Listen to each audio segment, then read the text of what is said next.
12h30, 13h30. Le journal inattendu sur RTL avec Ariel Dombal et Bernard Poirette. Bonjour à toutes et à tous, bienvenue dans le journal inattendu d'Ariel Dombal. Bonjour Ariel Dombal. Bonjour. Et merci d'avoir accepté l'invitation de RTL. Vous avez une double actualité. D'abord la sortie toute récente de votre nouvel album La Rivière Atlantique, réalisé en grande partie avec Nicolas Kerr, qui d'ailleurs nous rejoint. D'ailleurs, il est déjà dans ce studio et il sera au micro dans quelques minutes. Oui. Par ailleurs, vous avez aussi une double actualité parce que vous êtes la présidente la semaine prochaine du jury Miss France. C'est dans 8 jours, exactement, dans une semaine. Vous l'avez déjà fait d'ailleurs, ce rôle en 2009. C'est la deuxième fois. C'est une fonction donc que vous avez déjà exercée, mais vous êtes bien autre chose qu'une chanteuse et une présidente de jury. Et je me fais fort auprès des auditeurs de RTL de le démontrer d'ici 13h30, Ariel Dombal. Et la règle veut que l'émission commence par l'autoportrait de l'invité. Donc, Mademoiselle Dombal, vous avez 1 minute pour nous parler de vous. Qui êtes-vous ? Alors, je suis née sur un continent lointain. En Amérique. En Amérique. Et j'ai été tout de suite une étrangère partout. C'est probablement ma définition la plus vraie et la plus basique. C'est-à-dire que 2 parents étrangers, français, nés aux États-Unis. J'ai immigré tout de suite au Mexique à l'âge de 3 mois. Et j'ai commencé par apprendre l'espagnol. Mes parents parlaient français pour que je ne comprenne pas ce qu'ils disaient. Ensuite, quand j'ai appris... Non, ils ne s'engueulaient pas. Quand j'ai appris le français, ils ont commencé à parler anglais pour que je ne comprenne pas. Et donc, j'ai appris l'anglais. Et voilà, donc j'habite 3 langues, j'habite 3 personnes, j'habite 3 pays. Voilà ma définition. 3 pays, c'est-à-dire États-Unis, Mexique, France. Toujours. Voilà, je suis 3 personnes en une. Je suis une trinité. Une trinité. Bon, écoutez, on va essayer d'enlever les diverses peaux de l'oignon pour essayer de voir exactement ce qu'il y a au fond. Le personnage d'Ariel Dombal, donc dans les très grandes lignes, on va creuser. Donc, mais pour l'heure, puisqu'il est 12h32 exactement, place aux dernières informations de ce samedi 10 décembre avec le journal qui est présenté par Philippe Robuchon. Philippe, bonjour. Bonjour Bernard, bonjour Ariel Dombal. Bonjour. Bonjour à tous. De nouvelles mesures pour lutter contre la pollution après les pics de ces derniers jours. Le gouvernement veut tout faire pour inciter les Français à rouler propre. Le bonus pour acheter une voiture électrique est étendu aux véhicules utilitaires et la fameuse pastille de couleur selon l'âge du véhicule sera obligatoire à Paris à partir du 16 janvier. Un drame terrible hier soir dans la Manche. 2 femmes qui traversaient une route départementale ont été fauchées et tuées par un chauffard qui a pris la fuite. Très grande émotion à Yvetot-Bocage près de Valognes. Nous serons sur place dans un instant. Que faire pour enfin mettre fin au massacre en Syrie? 2 réunions aujourd'hui à Paris, à Genève. Avec Isabelle Datt, on verra comment la communauté internationale peut convaincre Bachar el-Assad et les Russes. La tendance météo du soleil cet après-midi, après les brouillards matinaux, mais une nouvelle dégradation arrive par l'ouest, nous dira Valérie Quintin dans quelques minutes. Le journal inattendu sur RTL. Donc, après la circulation alternée des 4 derniers jours, après le pire épisode de pollution qu'on ait connu depuis 10 ans sur la France, le gouvernement a annoncé ce matin de nouvelles mesures. Oui, elles ont été présentées par Ségolène Royal en Conseil des ministres. Bonjour Virginie Garin. Bonjour. On va les détailler avec vous, ces mesures. La première concerne la fameuse vignette de couleur en fonction de l'âge du véhicule. Eh bien, elle sera obligatoire à partir du 16 janvier prochain. Voilà, obligatoire à Paris et dans toutes les grandes villes où sera mise en place une zone de circulation restreinte. Donc il y aura Grenoble en janvier, puis ensuite Lyon et Strasbourg devraient la demander. Alors vous devrez avoir cette vignette, sinon la police pourra vous verbaliser. Cette vignette, on peut la commander à la préfecture ou sur Internet, elle coûte 4,50 €. Alors voilà pour la vignette, le gouvernement veut également inciter les Français à rouler propre, en clair, à acheter des voitures électriques et ils mettent en place de nouvelles incitations. Voilà, pour les particuliers, le crédit d'impôt pour installer une borne de recharge chez soi va doubler et une prime de 1 000 € sera accordée pour l'achat d'un scooter électrique. Le gouvernement négocie avec les sociétés d'autoroutes pour que les véhicules électriques puissent rouler gratuitement. Les taxis et les artisans vont pouvoir bénéficier eux aussi du bonus de 10 000 € pour remplacer leur véhicule utilitaire par un électrique. Les administrations vont s'équiper. Alors l'État doit donner l'exemple, a dit Ségolène Royal. Aujourd'hui, vous avez vu, tous les ministres sont venus en voiture électrique. Je les en remercie. Je leur ai dit qu'il fallait maintenir cette bonne pratique, c'est-à-dire venir tous les mercredis en voiture électrique, aller à l'Assemblée en voiture électrique. Donc c'est la révolution du transport propre qu'il faut faire en ville et de transformer nos villes en villes respirables. Et puis la pollution, Virginie Garin, ce ne sont évidemment pas que les véhicules, des mesures également pour aider les Français qui veulent changer leur chaudière. Oui, le crédit d'impôt pour installer une chaudière propre, c'est-à-dire à condensation ou à micro-cogénération gaz, va doubler, il va passer de 30 à 60%. Merci Virginie Garin. Le Conseil des ministres a également adopté ce matin la prolongation de l'état d'urgence jusqu'au 15 juillet pour englober l'ensemble de la période électorale, présidentielle et législative, a dit Bernard Cazeneuve.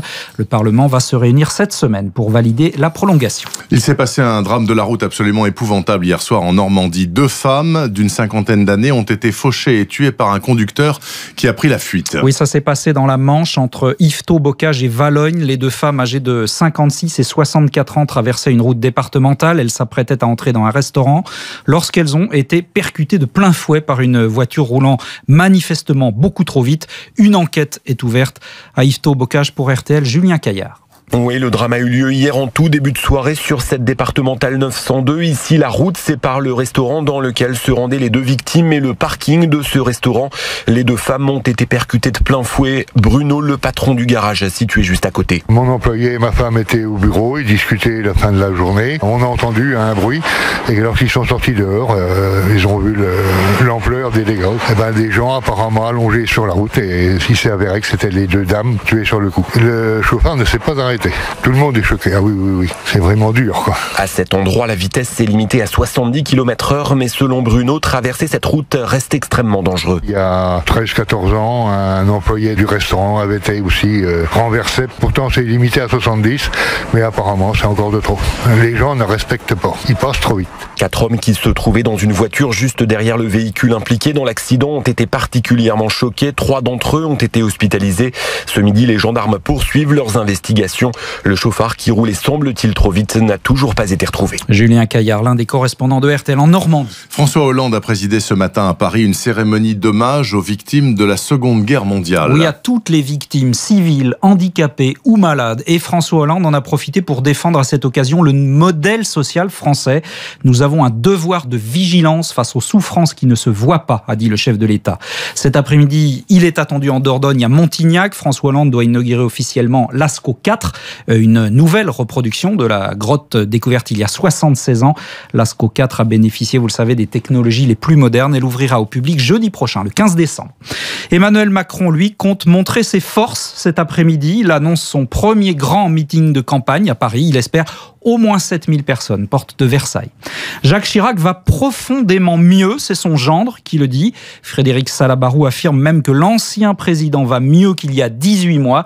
Frédéric Salabarou en profite pour rendre un nouvel hommage à tous les médecins qui ont soigné Jacques Chirac à la Pitié-Salpêtrière et plus largement à tout le système de santé français. À l'étranger, alors que 100 000 civils sont toujours prisonniers dans la ville d'Alep, la communauté internationale se réunit à nouveau ce week-end dans 2 endroits, Genève et Paris. Oui, à Genève, c'est une réunion technique entre Américains et Russes. À Paris, Jean-Marc Ayrault, le ministre des Affaires étrangères, réunit tous ceux qui s'opposent à cette logique de guerre totale qu'impose Bachar el-Assad avec le soutien de Vladimir Poutine. Bonjour Isabelle Datt. Bonjour. Vous êtes la chef du service étranger de RTL, vous êtes en direct du Quai d'Orsay. Des réunions sur l'avenir de la Syrie, il y en a déjà eu des dizaines. Qu'est-ce qui peut être concrètement annoncé aujourd'hui ? Vous avez raison, beaucoup de déjà entendus, à la différence près que cette réunion-ci se tient dans l'après-Alep et que les participants veulent montrer leur détermination à agir et éviter que le régime de Bachar et ses alliés russes et iraniens imposent leur scénario. En clair, comment limiter leur victoire militaire sur Alep ? Il faut continuer à mettre la pression pour une reprise des négociations à Genève sur la transition politique avec l'opposition modérée, sans oublier bien sûr le volet humanitaire. Il faut que les populations assiégées qui veulent partir puissent le faire dans les meilleures conditions possibles face à ce qu'un diplomate appelle l'indifférence des Russes sur les coûts humains, Russes qui considèrent qu'on ne fait pas d'omelette sans casser des œufs. Les pays soutenant les rebelles disposent de peu de leviers pour imposer leur solution, si ce n'est celui de l'argent. Pas question de financer la reconstruction de ce pays en miettes sans transition politique crédible. Il est hors de question de financer une Syrie contrôlée par Assad, de payer pour une fausse paix. Isabelle Datt en direct du Quai d'Orsay pour RTL. Il y a du sport cet après-midi. Oui, du football, la 17e journée de Ligue 1 avec d'abord Dijon-Marseille reportée à cause du brouillard hier soir, coup d'envoi 14h30. On vient d'appeler à Dijon, il n'y a plus de brouillard, donc théoriquement le match doit se jouer. À 17h, Monaco se déplace chez sa bête noire, Bordeaux. 5 autres matchs à 20h, Bastia-Metz, Lille-Montpellier, Nancy-Angers, Nantes-Caen et Toulouse-Lorient.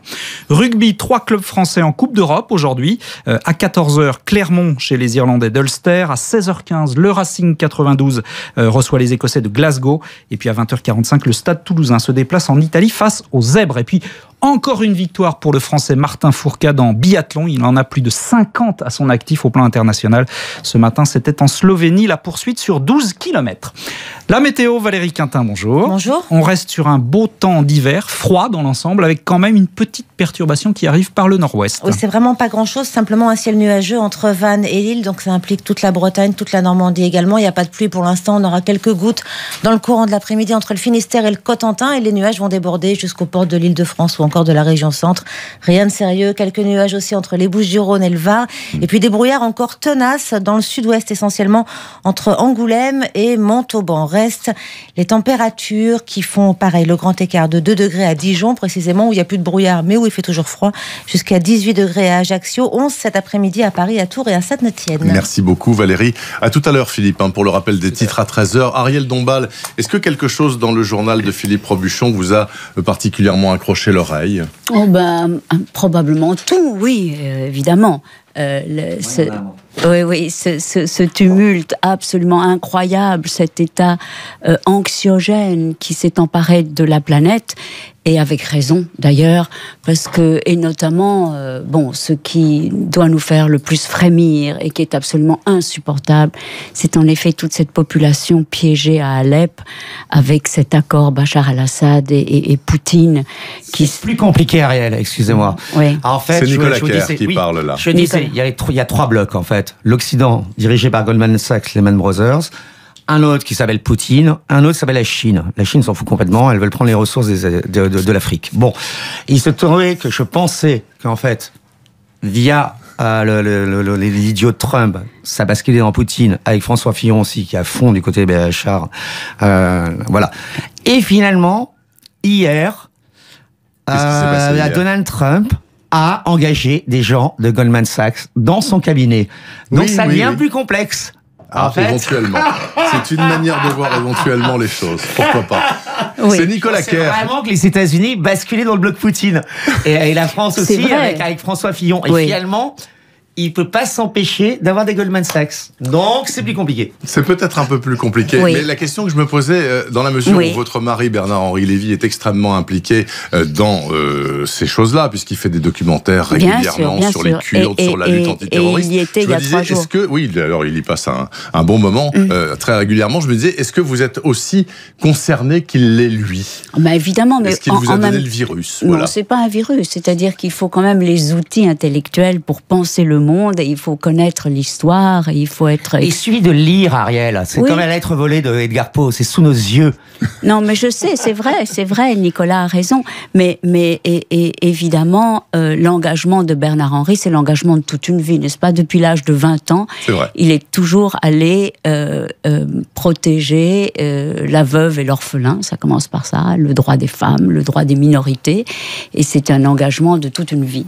Voilà. Bon, vous écoutez le journal inattendu d'Ariel Dombal et aussi de Nicolas Kerr, accessoirement, qui est très présent là, en tout cas pour cette première demi-heure. On va parler de musique, si vous le voulez bien, puisque vous avez commis ensemble un disque là qui est sorti il y a quelques semaines, qui s'appelle La Rivière Atlantique. J'aime beaucoup l'idée que c'est commis comme un péché. Ah bah oui, c'est une sorte de péché musical. C'est vrai. D'ailleurs, ça l'est. Vous allez voir, vous allez écouter. Ça se passe dans une petite minute. Il est 12h43 exactement. Le journal inattendu sur RTL.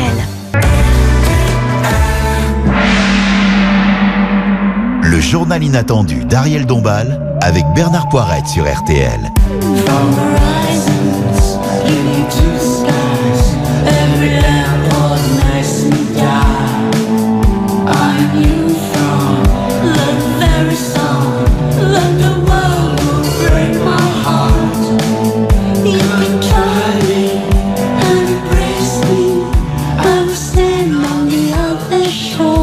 Elle le chante en direct, Ariel Dombal, il n'y a pas de raison, vu que c'est une excellente chanteuse, une soprano, je le précise, je l'ai découvert. On va vous entendre dans un autre registre tout à l'heure. Ça, c'est I'm Not Here Anymore. Je ne suis plus ici désormais. C'est le premier morceau de La Rivière Atlantique Qui a fait quoi dans ce disque? J'ai l'impression que c'est quand même du 50-50 ou je me trompe, Ah Ariel non, Dombal? c'est pas du 50-50. C'est plus Nicolas Kerr? C'est Nicolas qui a écrit et composé tout l'album. Toutes les chansons? Oui. Ah oui, toutes. Oui. Et alors, c'est quoi la genèse? Parce qu'à la limite, vous auriez pu le faire tout seul. Pourquoi est-ce que vous Non, avez eu besoin en fait, d'elle? il se trouve que ce qui était intéressant, c'est qu'en fait, c'était pas du tout prévu comme ça. C'est-à-dire qu'en fait, on s'est rencontrés. Et c'est récent, votre rencontre? Non, en fait, on voulait pas faire un album ensemble. On se voyait et on discutait. Parce que c'était très étrange, parce qu'en fait, moi, j'avais adoré ces films, les Pyramides Bleues, etc., quand j'avais 16 ans, et j'avais complètement oublié ça, et on s'est retrouvés par hasard sur un concert. Et en fait, tout d'un coup, je me suis rappelé que quelque part, elle avait fait partie de la formation de mon goût. Oui. Quand j'avais 16 ans, vous voyez. Et donc, en vous lui fait, avez évidemment, on proposé. a dit, tiens, non, on discutait. Oui. Et ensuite, d'ailleurs, ça semblait étrange qu'elle veuille me revoir. Je sais pas pourquoi. Mais en fait, rien de sexuel. Alors là, je vous prie. Non, mais on n'a absolument pas imaginé une chose comme ça, Nicolas Kerr. Non, mais parce que les gens le sous-entendent, alors que c'est absolument faux. Non. Bon. Voilà. On a parlé tout de suite et de Pasolini et Voilà. de Lynch, et on aime les mêmes écrivains. Et c'est rare que quelqu'un, un rocker, qu'on disait le plus défoncé de France, le dernier rocker. Ce qui n'est pas vrai. Voilà, oui, Nicolas. Voilà, Ce qui est un peu vrai tout de même. Qui est un peu vrai. Bon. Mais je ne suis pas que ça tout de même. Vous avez l'air en bon état, là, pour le Mais moment. complètement. Bien sûr, alors j'ai découvert un être extrêmement fin et nous avions on était vraiment sur le même champ magnétique, avec les mêmes goûts et les mêmes admirations. Mais j'ai et une l'impression- éthique fondée sur l'admiration. Alors, je vous connais pas plus que ça, Nicolas Kerr, Oui, on s'est bien sûr. rencontrés il y a 10 minutes. Mais vous avez l'air d'être quelqu'un qui est en fusion permanente intellectuelle, à penser à 250 trucs à la fois. Donc, j'imagine que c'est pas forcément facile de travailler avec quelqu'un comme ça, Ariel Dombal. Ce n'est pas facile Non de travailler, de vivre avec moi-même, hein, je vous le signale. Déjà, c'est peut-être pas simple entre vous et vous. Mais alors, entre vous et elle, est-ce que Non, c'est ça allait, simple en fait. Ça allait? Ouais. Oui, non. En réalité, nous c'est comme, c'est comme le pôle Nord et le pôle Sud, ou enfin deux j'en suis pas sûr. galaxies. Enfin, je ne sais pas. Je crois qu'on est tous les deux en Antarctique, c'est le pôle Sud. Voilà. Mais il fait aussi froid qu'au pôle Nord. Voilà, quelque chose comme ça. Mais on a cette sensibilité exacerbée commune, ces révoltes, et surtout cette éthique de l'admiration commune. Et puis, c'est vrai que Nicolas m'a fait connaître, c'est probablement la personne qui connaît le mieux le rock dans le monde. Enfin, C'est vrai? Oui, il connaît. Mais vous très, êtes une très. sorte de Philippe Manœuvre bis? Oh, non, plus absolument que pas, ça, parce que, plus que ce ça. n'est pas que ça que je connais, en fait. En fait, le rock, pour moi, est une forme de, comment on pourrait dire ça? Et c'est une forme d'esthétique. Mais c'est pas suffisant pour savoir, pour moi, Stendhal, c'est aussi important que le rock. Enfin, vous voyez ce que je veux dire? Mais, alors, il y a une question que je voulais vous poser, Nicolas Kerr, mais il faut qu'on s'appuie sur un peu de musique. Est-ce que c'est parce que Ariel Dombal a chanté auparavant, dans une autre vie, peut-être qu'elle reconnaîtra, peut-être qu'elle recommencera bientôt, est-ce que c'est parce qu'elle a chanté ça que vous avez voulu qu'elle chante avec vous? Rien à voir. Écoutez.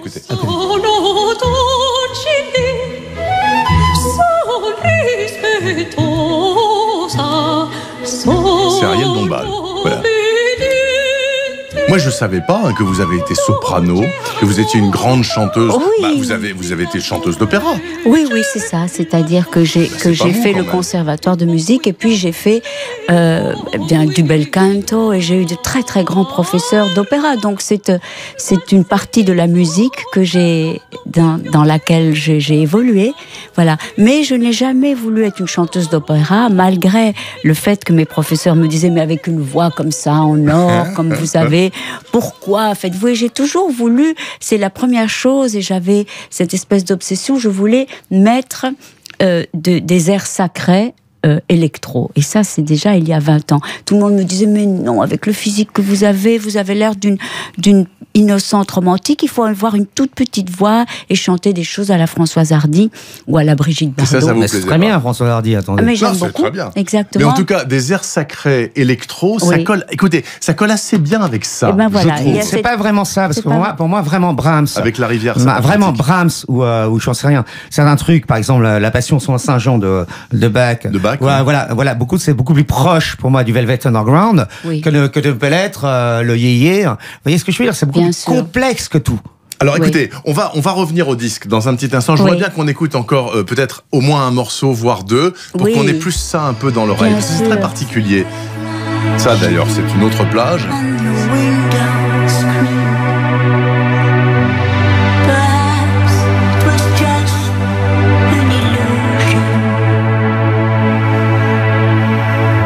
Alors vous allez me dire, c'est de la musique perchée, peut-être. Mais moi, je vous dis que pour l'avoir écouté 3 fois de suite, c'est un super disque. À tout de suite. 12h52, la suite dans un instant du journal inattendu d'Ariel Dombal.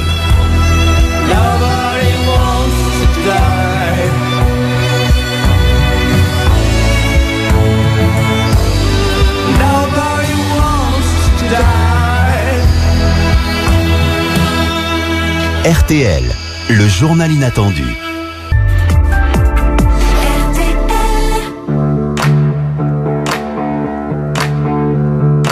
12h30, 13h30 sur RTL. Le journal inattendu.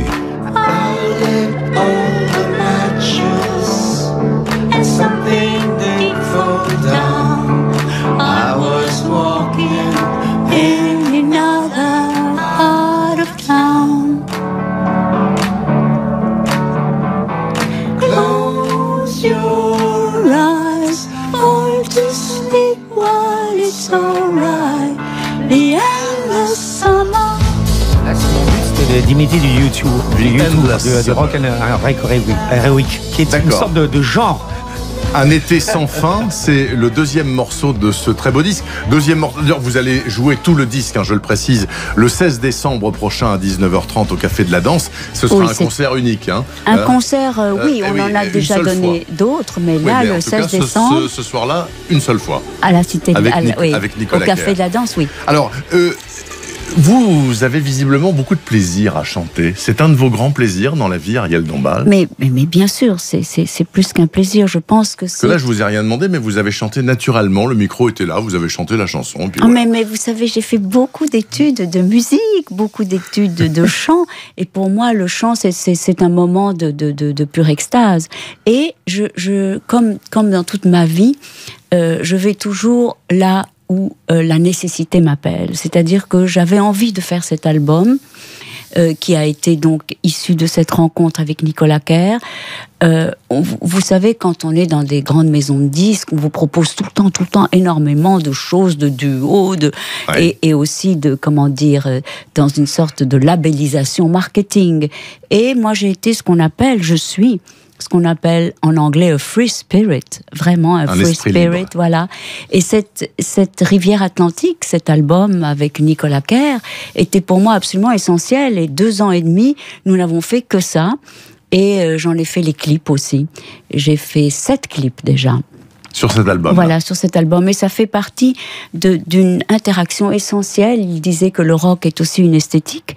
Mais pour moi, c'est aussi un langage que de mettre sur des sons, des images. Et ça fait partie de ce voyage qui m'est essentiel. Et vous avez, très brièvement, avant qu'on fasse le rappel des titres de 13h, vous avez d'autres projets ensemble, musicaux, j'entends, Nicolas Kerr? Vous voulez encore rebosser avec elle? Moi, j'ai un truc qui s'appelle Journey Shangri-La, mais on verra déjà. Pour l'instant, en fait, on fait un film aussi ensemble. Ah, vous faites un film? Voilà. Vous tournez? C'est vous qui tournez? Voilà. Qui réalise. Moi, je l'ai écrit avec un ami urgentiste. Un médecin urgentiste? Oui, tout à fait. Et vous jouez dedans, Nicolas Kerr? J'ai le rôle principal et je m'appelle Nicolas d'ailleurs. Et voilà. en 2 mots, le pitch, si c'est pas un secret d'État. Non, c'est très complexe. C'est très complexe. Alors simplement. C'est du réel fantastique, mais je dirais que c'est un thriller. Ah oui. Extraordinairement musical. Oui. C'est tout de même... Comme Phantom of the Paradise? Voilà. Non, parce que le truc, c'est que je m'appelle Nicolas et je suis engagé sur le tournage d'une femme qui s'appelle Dolores, que j'ai vue en rêve et qui se trouve, qui est interprétée par Ariel. D'accord. Qui fait un film, et il se trouve que je ne fais aucune chanson alors que je suis supposé faire la BO dans le film. Ouais. Et je ne fais rien. Et la BO, en fait, le film s'appelle La Rivière Atlantique. Mais le film, c'est pas le nom du film, c'est très très méta. D'accord. Oui. Mais enfin, on peut dire que c'est un film absolument dans la lignée du romantisme noir. Bon, il sort quand? C'est un film lynchien. il va sortir. Là, on a commencé le tournage. Ah, vous commencez à peine le tournage. Oh là là, il faut finir le tournage, faire le montage, etc., etc. Il y en a bien pour 1 an et demi. Oui. À peu près 1 an et demi. C'est ça qui est merveilleux. Okay. Bon, écoutez, ce sera peut-être l'occasion de se retrouver pour autre chose. Ariel Dombal. Oui. Écoutez, on a parlé du disque, on va parler de tout le reste, parce que vous êtes un personnage quand même à multiples facettes, Ariel Dombal, si vous le voulez bien, puisque actuellement, il est 13h, on a un petit peu de retard, on va faire la pause, et juste après la pause, il y aura le rappel des titres avec Philippe Robuchon, et vous ferez la météo, Ariel Dombal. N'oubliez pas. À tout de suite. Il est 13h pile. Le journal inattendu sur RTL. Il est 13h02. Voici les titres de l'actualité avec Philippe Robuchon. Et une dernière minute, il y a quelques semaines, la police antiterroriste avait déjoué un projet d'attentat sur un site du ministère de l'Intérieur en région parisienne. Eh bien, on vient d'apprendre qu'un 6e suspect, un homme de 31 ans, vient d'être mis en examen et écroué. Il a été arrêté cette semaine à Strasbourg. Inconnu des services de police, son ADN a été retrouvé sur un pistolet. De nouvelles mesures pour lutter contre la pollution. Elles ont été annoncées ce matin au Conseil des ministres. La fameuse pastille de couleur qui, à terme, remplacera le système des plaques pairs et impairs sera obligatoire à partir du 16 janvier. Quant à la prime de 10 000 € pour inciter à l'achat d'une voiture électrique, elle est étendue aux véhicules utilitaires, y compris aux taxis. En Normandie, la gendarmerie recherche toujours le chauffard qui a renversé et tué 2 femmes qui traversaient une route hier soir près de Valognes. Ce chauffard a pris la fuite, il roulait à grande vitesse sur un tronçon limité à 70. Football, Dijon-Marseille aura bien lieu tout à l'heure à 14h30. Le match avait été ajourné hier soir, il n'y a plus de brouillard. Autre rencontre comptant pour la 17e journée de Ligue 1, Bordeaux-Monaco à 17h. Le temps. La météo, c'est à vous de la faire. Alors la météo, bien écoutez, elle sera plutôt froide, mais belle cet après-midi. Mais il y aura un ciel plus chargé sur les côtes de la Manche, avec quelques pluies et du vent entre la Bretagne et la Normandie. Alors ceux qui sont allés là en week-end, ils vont recevoir un petit peu de pluie. Et puis la grisaille gagnera même un peu le nord de l'Île-de-France et les pays de la Loire. Mais néanmoins, on peut se dire que c'est tout de même froid, mais il y a de la lumière. Et côté température, ça va donner quoi, Ariel Dombal ? Alors, elles iront de 2 à 18 degrés entre Dijon et Ajaccio. Donc, vous voyez, de grands écarts de température. Bon, en tout cas, vous êtes à Paris pour aujourd'hui. Moi, et vous nous faites la grâce de venir au journal inattendu, puisque vous avez un nouveau disque, donc La rivière Atlantique avec Nicolas Kerr, qui est parti fumer une cigarette, mais qui va revenir dans quelques minutes sans doute. Un album post-romantique. Post-romantique, voilà, on nous dit beaucoup que c'est un peu dans la lignée Nick Cave, Kylie Minogue, c'est du romantisme noir. C'est vrai, il y a un petit peu de ça. C'est des balades, mais c'est très harmonique, c'est pas du heavy metal. C'est pas du tout casse-tympan, en aucun cas. C'est très harmonieux et harmonique. Et d'ailleurs, donc vous serez en concert le 16 décembre à 19h30 au Café de la Danse à Paris.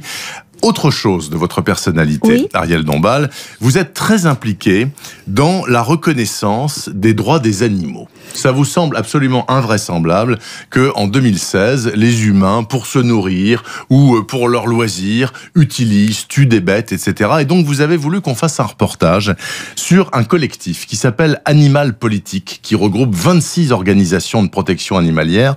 Et tous ces gens interpellent les candidats aux prochaines élections. Ils leur demandent de prendre position sur 30 propositions de bien-être animal et de mettre la condition animale au cœur des enjeux politiques. Alors, seront-ils entendus ou pas? C'est toute la question. Et Élodie Guillard a fait ce reportage pour vous. Écoutez ce que ça donne. Je la remercie. Oui, les vidéochocs tournés dans les abattoirs ou dans des élevages de poules pondeuses ont provoqué cette année une réelle prise de conscience. Jamais la question du bien-être animal n'avait été aussi présente dans les esprits. Mais les associations veulent désormais l'imposer dans le débat politique, car la France est pour l'instant la lanterne rouge en la matière. Christophe Marie de la Fondation Brigitte Bardot est membre du collectif Animal Politique. On a fait un tableau comparatif, thème par thème, à savoir comment se place la France, par exemple, sur les élevages en cage, sur la production d'animaux pour la fourrure, sur l'abattage rituel, enfin sur tous ces aspects-là qui nous intéressent. Et on se rend compte que la France, finalement, est toujours le mauvais élève. Donc il faut absolument que les États membres prennent des dispositions nationales pour mieux protéger les animaux. Il y en a plein qui le font. Les Pays-Bas, l'Allemagne, la Suède, etc. Et la France n'a jamais pris cette initiative. Le collectif a donc formulé 30 propositions. Les mesures sont concrètes et concernent aussi bien l'expérimentation animale que le spectacle, les animaux de compagnie ou encore les animaux d'élevage. On veut absolument travailler sur l'interdiction de l'utilisation des cages, que ce soit pour les poules pondeuses, les lapins ou même les animaux pour la fourrure. Enfin là, on souhaite carrément une interdiction de ce type d'élevage.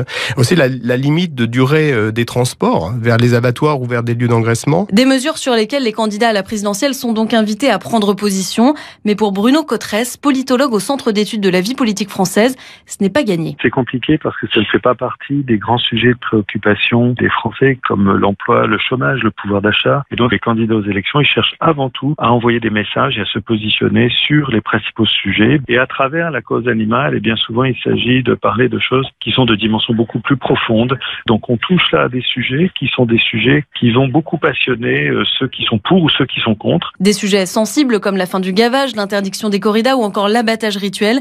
Le collectif Animal Politique en est conscient. Certaines mesures ne sont pas tenables pour les candidats, mais il espère que cela permettra quand même quelques avancées concrètes. Est-ce que vous, Ariel Dombal, vous êtes végane, comme on dit? Vous ne mangez absolument pas rien qui vient des animaux? Non, je ne suis pas végane du tout et je ne suis pas comme ça une espèce d'ayatollah sur ce qu'il faut manger, ce qu'il ne faut pas manger. Moi, je lutte surtout pour essayer de supprimer le maximum de douleur, la souffrance, l'agonie animale. Et vous savez, je dis toujours cette phrase de Marguerite Yourcenar, quand on me dit « mais vous ne mangez pas de viande », je dis « je ne digère pas les agonies ». Et quand on voit... Fabuleuse phrase de Yourcenar. Merveilleuse phrase de Yourcenar. Et donc, depuis l'enfance, depuis le Mexique, j'ai toujours essayé de sauver le maximum d'animaux. Je trouve que la planète sans les animaux serait intenable. Et je crois que dans le futur, on nous regardera, nous encore très carnivores, on n'est plus cannibale depuis, enfin il y a encore un peu de cannibalisme, on ne se mange pas les uns les autres, on pourrait, parce qu'il n'y a qu'un pas, n'est-ce pas? On est comestible. On est comestible, on est des grands mammifères, et on pourrait très bien se manger les uns les autres, et les mangeurs, les carnassiers, je ne peux pas imaginer que tout à coup la planète entière va cesser d'être carnassière. Mais je lutte pour justement toutes ces propositions d'essayer vraiment, parce que les animaux dans l'agonie, la manière d'une brutalité, l'horreur qui se passe dans les abattoirs et aussi dans les transports, et aussi la manière dont on traite l'animal comme une sorte de machine à consommation. Beaucoup d'espèces les plus belles du monde disparaissent de la planète. On a appris hier que les girafes sont maintenant sur la liste de la Convention de Washington. Quand on va au musée d'histoire naturelle, il y a cette grande salle de toutes les espèces disparues, un nombre considérable. Le dodo, mais il y a aussi des aigles étonnants, des ânes, il y avait des chevaux, il y avait toutes des races étonnantes. La planète ne sera plus composée que d'animaux consommables, traités dans des batteries. Vous avez des animaux, vous, chez vous? J'ai toujours eu tous les animaux de la Terre. Oui, bien sûr. Donc un chat, chien, chose comme ça? Oui, j'ai un chat et j'ai aussi une fondation et un refuge pour chats, parce que généralement, vous savez, les chats, quand ils sont grands, personne ne les adopte. Donc j'ai un refuge dans le Midi à Vence, à Saint-Paul-de-Vence, qui s'appelle le refuge Stella. Voilà, où j'ai 290 chats à adopter, voilà, et qui sont ramassés par les voiries et tués, et voilà, et donc que j'essaye de sauver. Saint-Paul-de-Vence, où vous vous êtes marié en 1993, n'est-ce pas? Avec l'homme de votre vie, sans doute, on peut dire, avec Bernard-Henri Lévy. Si vous le voulez bien, on va en parler dans une petite minute. D'accord, Ariel Dombal. Et puis, on va avoir en ligne, dans un petit instant, l'invité surprise. L'invité surprise, il va être démasqué en 30 secondes par vous, bien évidemment. Il est 13h10 sur RTL. Ah bon? Le journal inattendu sur RTL. Avec Ariel Dombal et Bernard Poirette. Le journal inattendu d'Ariel Dombal avec Bernard Poirette sur RTL.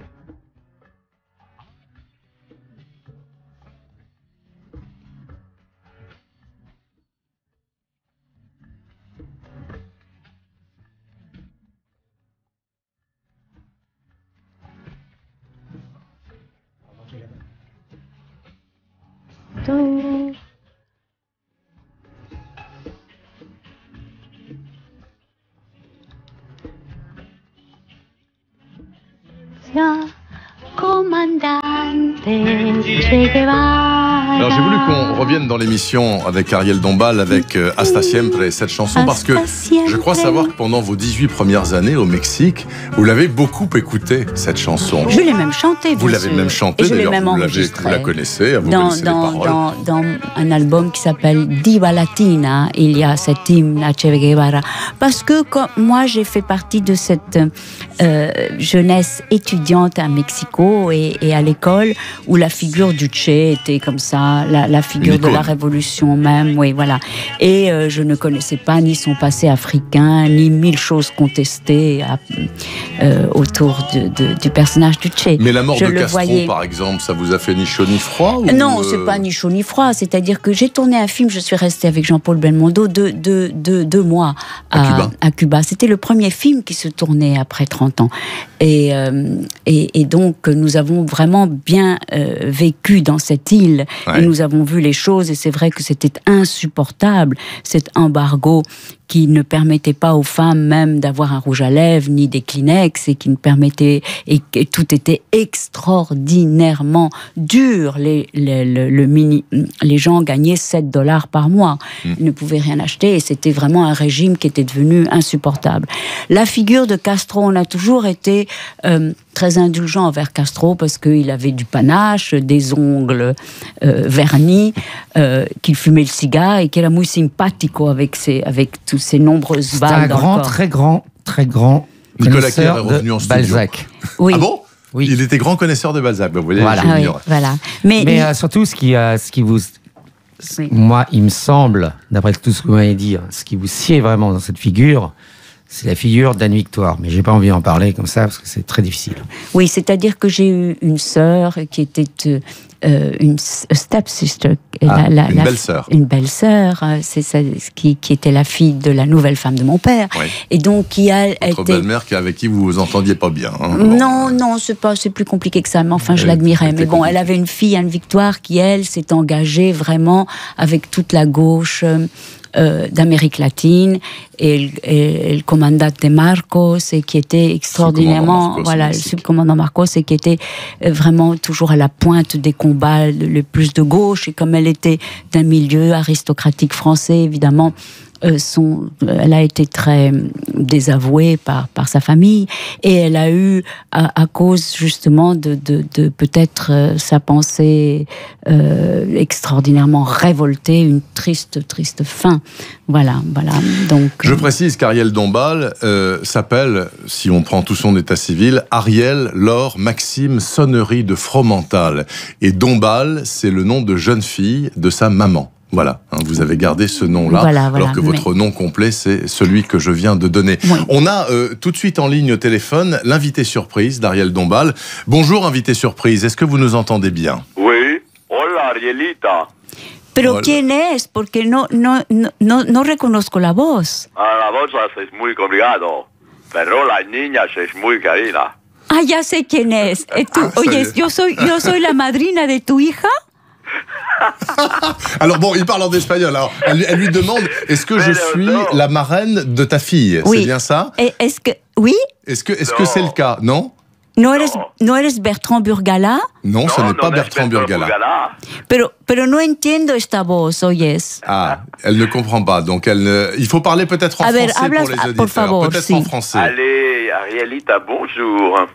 Aïe, c'est Vincentino, tu exagères. C'est Vincent Darey qui joue le... C'est votre meilleur ami quand même, écoutez. Mais Vincent est plus que mon meilleur ami. C'est votre frère. Ouais, c'est mi hermanito. Et alors avec Vincent, nous avons fait les 400 coups. Il m'a habillé toujours dans toutes les comédies musicales que j'ai faites. Parce que vous êtes styliste, Vincent Darey, c'est bien ça? C'est ça? Je fais des costumes pour Ariel, mais c'est pas mon métier normalement, mais pour Ariel. Rien que pour elle. On ne peut rien lui refuser. Et elle accepte aussi tous les excentricités les plus exagérées. Elle se retrouve avec des robes en plastique, des crinolines en métal, et elle est toujours prête à jouer, et c'est ça qui est amusant de travailler avec Ariel. Ah mais moi j'ai l'impression qu'elle n'a peur de rien, cette femme, puisque déjà elle a accepté de faire partie des grosses têtes depuis le mois de janvier 2016, ce qui est quand même un petit peu casse-gueule à la base, et depuis on se l'arrache parce que c'est devenu la vraie coqueluche de l'émission. Donc c'est vrai que vous n'avez peur de rien, Ariel Dombal. Je dirais que j'ai peur de tout. Ah bon? Mais que vous osez tout quand même. Arrêtez, vous n'avez peur de rien. Et d'ailleurs, Vincent... Déjà, elle a réussi à travailler avec Nicolas Kerr, ce qui est quand même déjà assez casse-gueule. Vincent fait des lampes en tête de mort, mais j'arrive même pas à mettre l'ampoule dedans.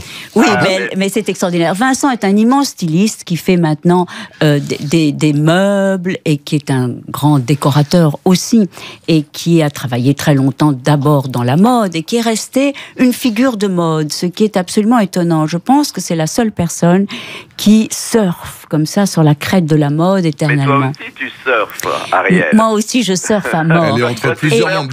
Et en ouverture de l'émission, elle a dit qu'elle habitait 3 pays à la fois. Oui. Donc déjà au départ, ce genre de personne. Voilà. Et Nicolas aussi surfe. Il était champion lui vraiment de surf. Ah bon? C'est vrai? Oui. De surf. Vincent aussi il surfe. Mais il surfe pas sur quoi, mais en tout cas il surfe. Vincent Darré, est-ce que vous allez aller les écouter à 19h30 le 16 décembre au Café de la Danse? Ah mais évidemment, j'ai déjà marqué la date, on ne peut pas louper ça. Ah écoutez, en tout cas le disque est magnifique. À chaque concert qu'ils font est un happening.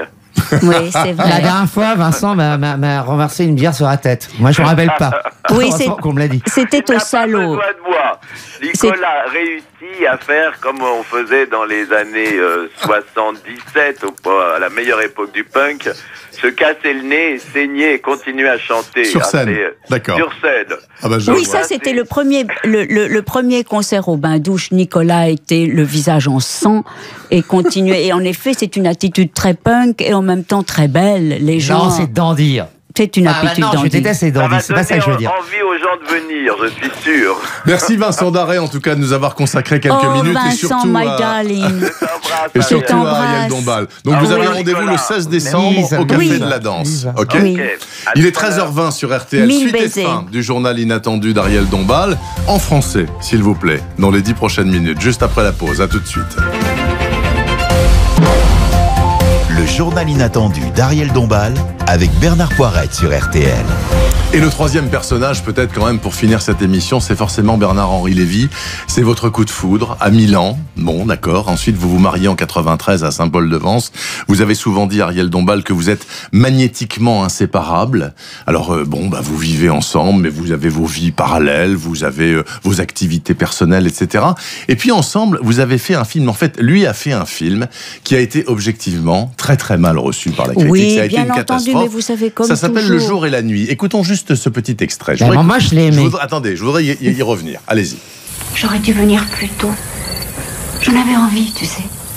C'est pas grave. C'est pas grave puisque je vais les écrire maintenant, tous ces livres qui m'échappaient comme du sable entre les doigts. C'est étrange, n'est-ce pas? J'étais venu pour faire revivre mon premier roman et peut-être que tu vas inspirer le dernier. Alain Delon, bien entendu, Alain Delon et vous-même, sous la caméra de BHL.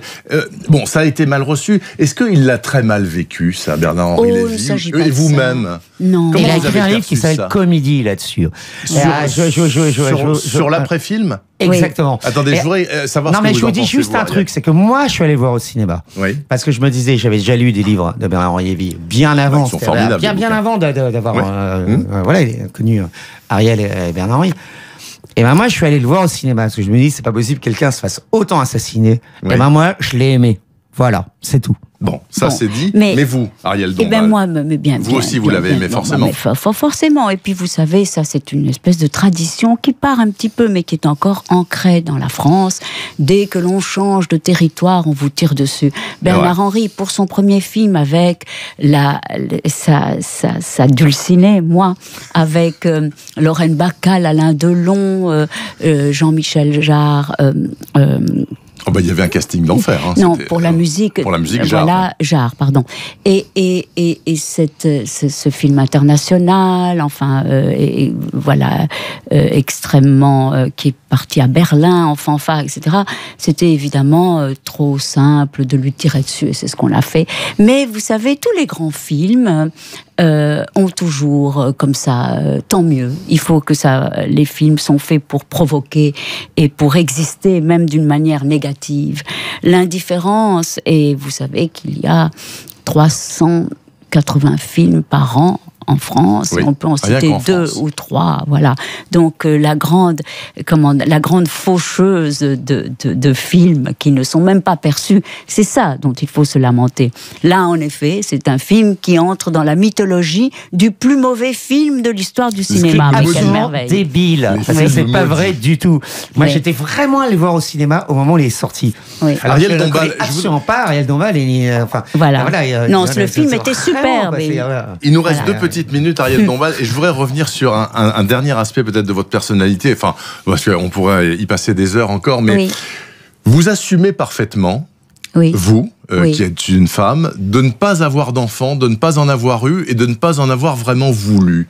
Est-ce que c'est parce que, si on reprend ce que vous disiez à propos de l'état de la planète, de la condition animale, etc., est-ce que c'est parce que le monde est trop laid et trop triste que vous ne voulez pas mettre un môme de plus là-dedans ? Non, pour moi, c'est une énigme à mes propres yeux et ça le restera toujours. Mais c'est une énigme que farouchement, depuis l'âge de 12 ans, je me suis dit, je n'aurai pas d'enfant, je serai une éternelle enfant moi-même, déjà, une éternelle fille, je ne serai jamais une mère, et je serai parfaitement heureuse comme ça. C'est le cas ? Oui, je persiste dans mon être, et c'est ce qui me plaît. Et après moi, il n'y a plus personne, voilà, il n'y a pas de descendance. J'aime l'idée que je sois un objet singulier, unique, périssable, mortel, et ça me donne une force inouïe dans le vertige de la liberté. Et vous rentrerez enfin chez vous. C'est-à-dire que moi, je refuse aussi d'avoir des enfants, mais pour une question beaucoup plus bizarre et complètement tarée. Les gens vont me prendre pour une sorte de Raël, complètement fou, ce qui n'est pas du tout vrai. Mais j'ai l'impression qu'il y a des âmes qui essaient de faire des choses, et puis à un moment on dit, mais non, c'est trop dur. Laissez-moi rentrer chez moi. Mais rentrer chez moi, qui est une position... C'est quelque part où on n'est pas lié à ce cosmos dans lequel on est, qui est écrit par un démiurge fou, et c'est trop dur. C'est trop dur, et donc on se dit, il y a ce territoire hors du temps, hors du monde, qui nous appartient, nous, les artistes, et notamment les artistes sans enfants. Ça, c'est assez surprenant et étonnant, mais enfin, dont acte, Ariel Dombal. Juste un dernier mot, Ariel Dombal, on a 30 secondes, là, vous n'étiez pas obligé de dire oui, vous avez dit oui à présider la cérémonie dans 7 jours des Miss France. Oui. Pourquoi ? Parce que ça vous amuse ou parce que ça vous semble important ? Les deux, parce que je trouve que la beauté, c'est quelque chose de merveilleux, et que là, il y a la beauté est quelque chose d'insaisissable et pourtant de très évident, et que c'est toujours un mystère, la beauté. Et je trouve ça très gracieux, toutes ces filles de toute la France entière qui viennent concourir. Alors évidemment, c'est une compétition, mais enfin, la compétition, ça commence déjà à l'école, c'est infernal. Mais ça, la compétition, c'est autre chose.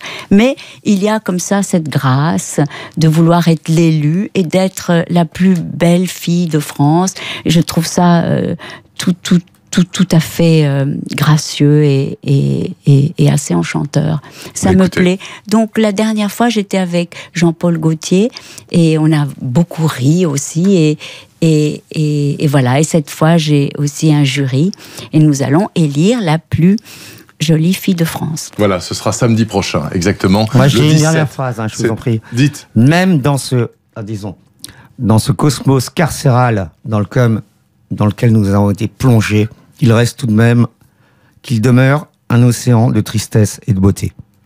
Nicolas Kerr, comprenne qui pourra. Mais en tout cas, merci d'être venu, Nicolas Kerr, accompagner Ariel Dombal, puisque c'est vous qui avez fait la plus grosse partie du travail de ce disque, donc La Rivière Atlantique, que je vous conseille vivement, parce que c'est un très beau disque. Merci beaucoup, Ariel Dombal, d'être venu au Journal Inattendu, très inattendu, il faut le dire, de RTL ce samedi. Il est 13h28, on s'arrête un petit instant, et juste après, il y a On refait la télé de Jade et Éric Dussard. Bon après-midi à l'écoute d'RTL, je serai là demain à 7h. Bye bye. Le Journal Inattendu